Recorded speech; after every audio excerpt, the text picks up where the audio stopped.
Signaler qu'on a vu passer une camionnette blanche à un moment donné, c'est important, mais relever le numéro, c'est encore plus important.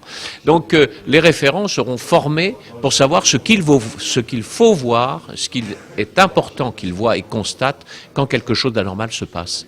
Ni cow-boy, ni gendarme, ni milice, mais informateur des services de police, tel sera le rôle des nouveaux voisins vigilants.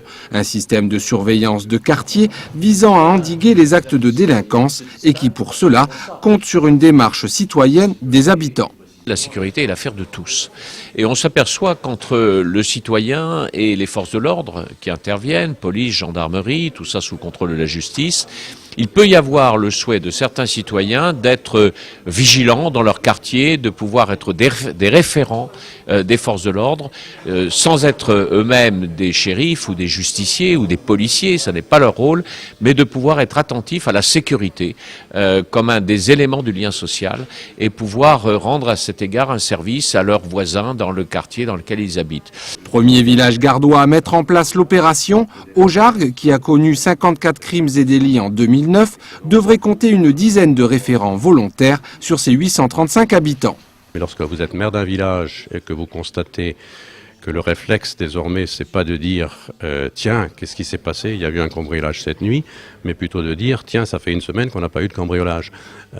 Et d'autre part, je fais référence à cette violence de plus en plus évidente sur ces actes de délinquance.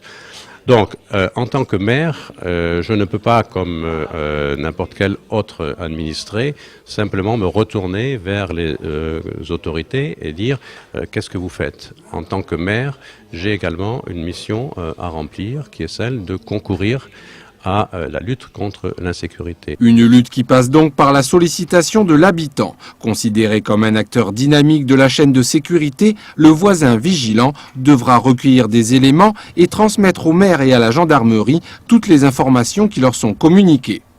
N'est-ce pas là inciter à la délation ? Non, le mot de délation intervient curieusement chaque fois que l'on cite des cas de personnes qui témoignent d'injustices, d'actes de violence qu'ils ont vu commettre sous leurs yeux. Moi, je déplore à l'inverse que trop souvent, des procédures conduites par les policiers ou les gendarmes ne peuvent être reprises par la justice parce qu'on manque de témoignages. La délation, si vous voulez, pour moi, c'est pas dans ce cadre-là qu'elle se définit. Lorsque vous êtes témoin d'un fait qui est inquiétant par référence à l'insécurité, je pense que rapporter ce fait aux autorités qui sont compétentes pour la lutte contre l'insécurité n'est pas un acte de délation, mais tout simplement un acte citoyen. Sur le département du Gard, d'autres villages sont intéressés par l'opération Voisins Vigilants, parmi lesquels on compte Comps et Vauvert.